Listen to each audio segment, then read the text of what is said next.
All right, thank you, Bella. Let's begin our questions from our friends from the press. I have it here. We start with Richard Paglikawan from Lionheart TV. For Richard and Gerald, your role here feels very grounded yet intense. How did you prepare physically and emotionally for your characters? We saw the videos na nagja-stunt training kayo. So, was that easy? Was that hard? You know, the physical training, well, for me, that's my procedure is every time I enter or sign up for a project, I really prepare myself physically, mentally, and spiritually. Because it's not going to be easy. Yeah. You know, all of this that we're doing now, the things that the end product that you see, grabe ang sakripisyo at pagod at hirap na pinagdadaanan namin. But we do it with passion. We do it with love for our craft, love for our audience. And more than the physical preparation, I think it's really the mindset. You know, you have to be able to collaborate. You can't just always get what you want, you know, and you're working with a great team. You know, you're working with a great team, and yeah, you just have to really prepare for your character. That's my personal preparation. Right. Jay, ikaw? Well, may isang eksena ako na hinahabol ko yung character ni Richard na may isang malaking kutsilyo ako. Nakahubad ako noon, so nag-diet ako. Tapos, nung nag-cut, sabi sa akin ni Chard, nag-diet ka, no? Sabi ko, pare, nag-diet ako. Take note, madaling araw po namin kinunan yon. Hindi kumain the whole day. Fasting. Totoo? Akala ko kasi mga dinner time namin kukunan. Medyo Intense. pamadaling araw na, sabi ko. Oh my Ano yun? God. Kailangan rip ka? Medyo, syempre. I mean, I'm a moral warrior, di ba? Gusto natin medyo katotohanan. Yun yung physicalization yung niya. physicality naman. But tama, sabi ni Chard, you know, yung physicality medyo madali na sa amin. And we have a good guide with Erwin Tagli na kakaibang fight moves na makikita nyo in the series. It was more, really trying to get into the character kung sino ba talaga siya. What does he represent? Gano'ng kalaking responsibility niya sa mga, I mean, I think this is one of the first times in TV and Philippine TV history na isa sa mga bida ay isang Moro, isang Muslim. And we're trying to, mag-shed tayo ng light sa mga brothers and sisters natin sa Islam. Thanks, Jay. I go to Erwin. Erwin, lahat ba ito dumaan sa training sa'yo? Mula kay Baron hanggang kay Bella? Oo, lahat kami. Lahat yan? Good evening, everyone. So, isa sa mga challenges, nung nakausap na ako ni Miss JRB, may deadline, may training. So, sabi ko, since may deadline, kailangan required talaga mag-training sila kahit isang beses para lang magkaroon kami ng same language pagdating sa set. Kasi iba-iba yung style ng ibang stunt coordinators at iba yung style ko para pagdating sa set, nagkakaintindihan na kami. Kasi we're expecting na darating kami sa mga yung maghahabol ka na next day na yung air. Kasi katulad niyan, deadline, nag-shoot pa tayo, maghahabulan yan. So we're already expecting and assuming na mangyayari yun. So meron na kaming ginawang template during training para pagdating ng shoot, kakabit na lang namin, A, B, C gawin natin, or D, E, F, and then dagdagan na lang natin ng konting ganito. So, may naka-ready na kaming templates sa lahat ng action scene. I'm curious, anong klaseng training ang ginawa ni Bella, ni Barbie, ni Baron, sa'yo? So, meron akong basic template nga. So, it's about, before the moves, before anything else, ang pinapractice namin, safety. So we go to the safety first. We kailangan may control. Dapat hindi masaktan yung mga partners sila kasi sila maglalaban eh. So ayokong saktan ni Richard si Bella or si Gerald, saktan si Barbie pa nag-fight sila. So we already assuming na magkaka-fight yung lalaki at babae. So yun talaga ang finokus namin, yung safety na mukhang totoo pero may control. Okay, I wanna hear Barbie and Bella. Paanong training, gaano ka-intense ang tinuro sa inyo dito? Barbie. Barbie. Well, actually, surprise, okay. Wala pa kasi ako doon sa, hindi pa ako nagtitaping na May gagawa fight ako scene. ng fight scene. Okay. But, I live super close to Kuya Erwin's studio. So, from time to time, tinuturuan ako ni Kuya Erwin. Nandun ako with May head start his na. kid. Ang galing Okay. ng anak ni Kuya Erwin. MJ, actually, lahat sila, nag-secret training pa yan lahat. Isa-isa. Yes. Bago sila mag-official training ng What show. secret training? Kumbaga parang... May official Lahat kami training ang nagte-text show. sa kanya. Erwin, pwede mauna na ako kasi baka magagaling na sila eh. So, Competitive? competitive lahat. Ganyan ka ano yung mga artista Nagtanong natin. pa ako sa staff. Dedicated at talagang... Oh, sige, Bella, go ahead. Nagtanong pa ako, may tinatrainan ba na iba si Gerald para magta-train din ako doon? Wala naman. So, yan. Anong klaseng training sa'yo, Bella? I did Muay Thai with Erwin and then we did yung It's more of choreography for basic knife. mixed martial arts para Yeah. may konting Muay Thai. Lahat Okay. ng martial arts. Tactical. Kamusta? And guns and... Pasa-pasa kami. Pasa-pasa? Pero on the Pasa-pasa side, kami ni Bella. yeah. O, pasain kaming dalawa. Pero on the side, I did my own stuff also. I rented out firing ranges. Nag-aral ako on my own also. Okay. Para lang makasabay ako kasi lagi ko ka-isena si Richard eh. So, si Richard ilang taon na yan nag-aaral, di ba? So, Bata pa lang kami. tsaka bata pala ako, artista na si Bata Richard. pa eh. lang tayo, no? Nagtitraining na kami. Si Baron naman. Baron, ikaw. What training did you had to go to? I know marunong ka na mag-action, but did you have to do some refresher or new stuff? Yes, a little bit of refresher with Sir Erwin. And since birth din like I was already competing back in the day when I was 6 years old So parang konting lang, taekwondo naman yung Right. sa akin. So yeah, Parang alam mo na yung rhythm, no, Baron? Parang medyo mabilis ng konti pick Right. up. And syempre, because of the past action series na nagawa ko, ang laking tulong po nun. Okay. Sa ating mga well-respected actors, ayan well-respected ang ginamit ko, Romel, Tito Jaime, Tita Susan, Direk Bobot. Kayo rin ba may mga action scenes kayo dito? Dito. Kasi datu sabi ni Tito Jaime, datu. Meron naman konti lang. Hindi na kaya ng katawan. Pero meron din kasi akong background sa Tai Chi. So, nakakatulong. Tai Chi? Di ba yun yung nakakatulong din ganon? ako. Hindi, pero merong mabilis na Tai Chi. May mabilis. Merong mabilis na Tai Chi. Meron pa ngayong Tai Chi sword.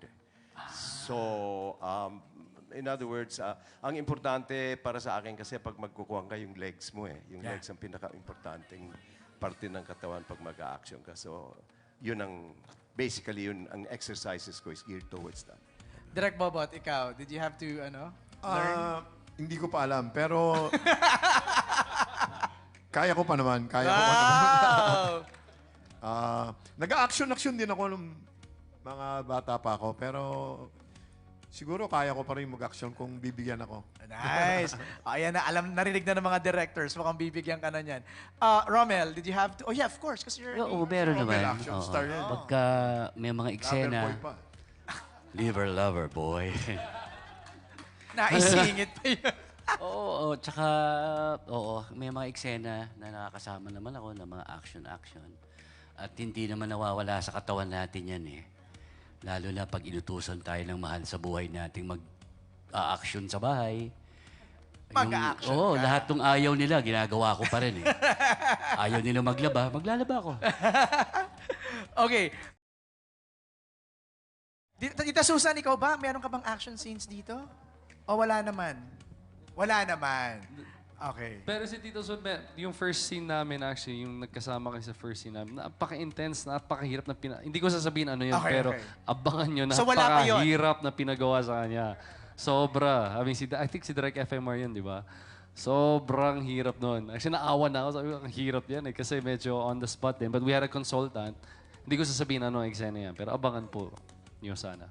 How was that, Tita Susan, without spoiling? Abangan niyo lang po ang word na yempo. Liempo. Tama. Okay, sige. Okay, abangan namin yan. Okay, we have a question here from Natalie Tomada of Philippine Star to our directors and our creators. What was the casting process for the lead stars?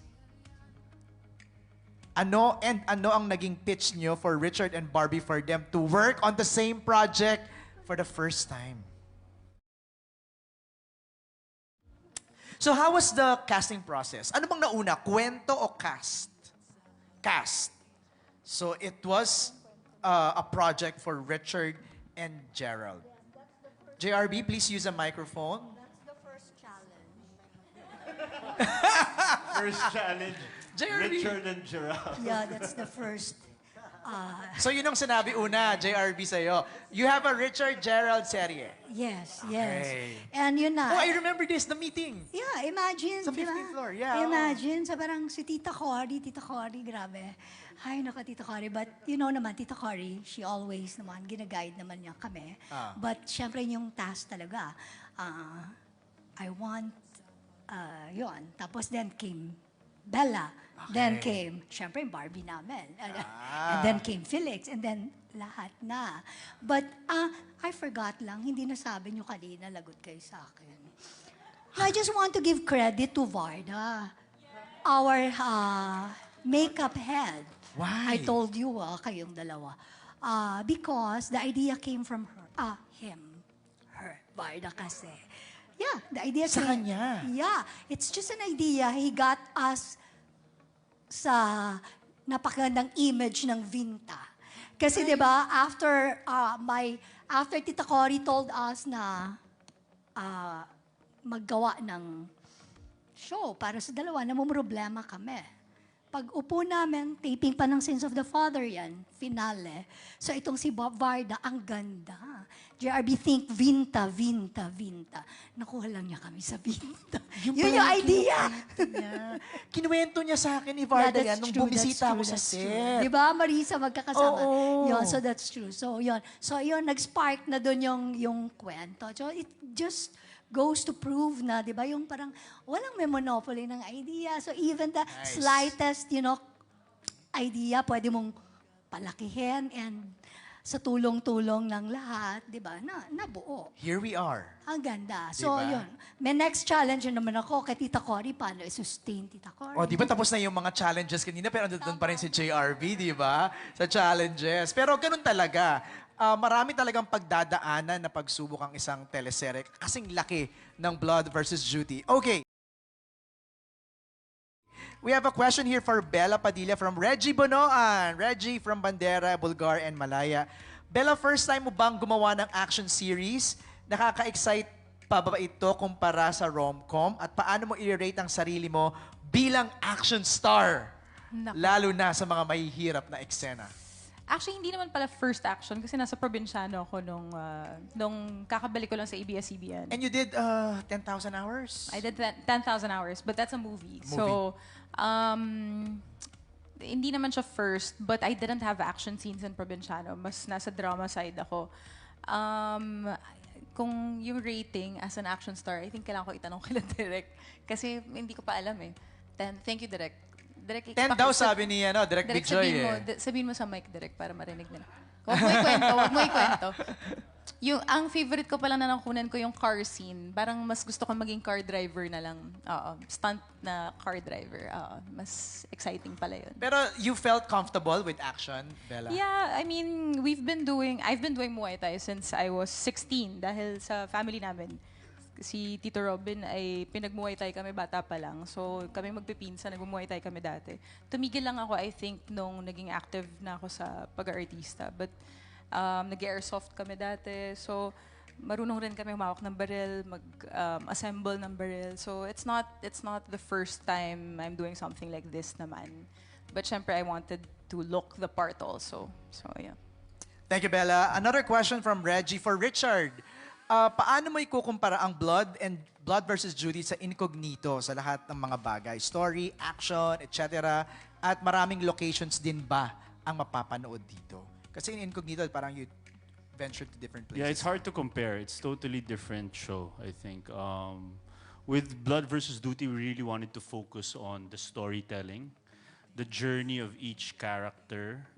Talagang piniga dito yung bawat kwento ng ng mga characters. We intensified the storytelling, and of course, we elevated as well in theme doon sa story yung action. So it's totally different. Malayong-malayo sa Incognito. I think Blood versus Duty, we have a great team here also, and I think we're gonna kick some ass with this one. Yeah. Okay, all right. Thank you, Richard. Actually, may second part yung question ni Reggie. Anong pakiramdam mo na kasama mo sa series ang love of your life? Sorry, nandito lang isa. Sino nagtanong? Si Reggie. Reggie! Pero paano ka nga napapayag, no, to work together in a project? No, of course, why not? I think I've been wanting to work with Barbie, of course. Kaming dalawa, we've been, working hard for years and years, and I think it was like a conversation. What if we work together? You Right. know? What are the possibilities? And I think it's an exciting journey, and we're guided by great creatives, great directors, and JRB unit loves Barbie, and it's my first with the JRB unit, and it's an honor for me to be part of this group. And it's been good so far. A quick reaction from Barbie when it was offered to you na magkakasama kayo in the series. Actually, I was still in Sins of the Father when Miss Julie told me. Patapos na kasi po yun.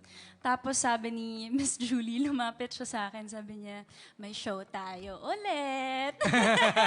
Wala ka pang idea? Wala pa po akong Okay. idea. And, I'm so grateful. Sobrang grateful and thankful ako sa JRB unit. Kasi after Batang Quiapo, ang tagal ko nang hindi nag-work. Okay. So, grabe yung ng teleserye. So, grabe po talaga yung pasasalamat ko, of course, kay Miss Julie, sa lahat po, kila FMR, kila Direk Bijoy po, Direk Rico, Kuya Erwin, Sir Sunon, and Sir Dindo. Grabe nila ako i-guide. Kasi po, syempre, kinakabahan ako. Kasi syempre, si Richard, Gerald, Bella, of course, and Baron, sobrang galing nila. So ako po talaga yung pinakakabado kasi sabi ko, oh my gosh, ang gagaling nila. Bata pa lang ako, pinapanood ko na sila lahat. Ako yung may right magsabi na. But yeah, I'm so happy. Kasi, patay ba ako? Sorry po. Kami kasi ni Richard, mahilig si Richard manood ng mga films, kung ano-ano. And ang dami niyang ideas. Minsan, out of nowhere, ang dami niya ng plano. Ang dami niya ng sinasabi ng mga ideas niya every time we watch a movie. And we wanted to work with each other matagal na. So I'm very thankful and grateful for this opportunity po. Parang ako, I'm very happy for you, Barbie, because this is your first primetime lead. Yes! Oh my gosh, I'm so happy. Yes. Di ba? Parang Yeah. after ilang years na? 10? Ako? Yeah. 11 years. 11 years, di ba? PBB. PBB. Yeah. Finally, congratulations, Thank you. Barbie. Thank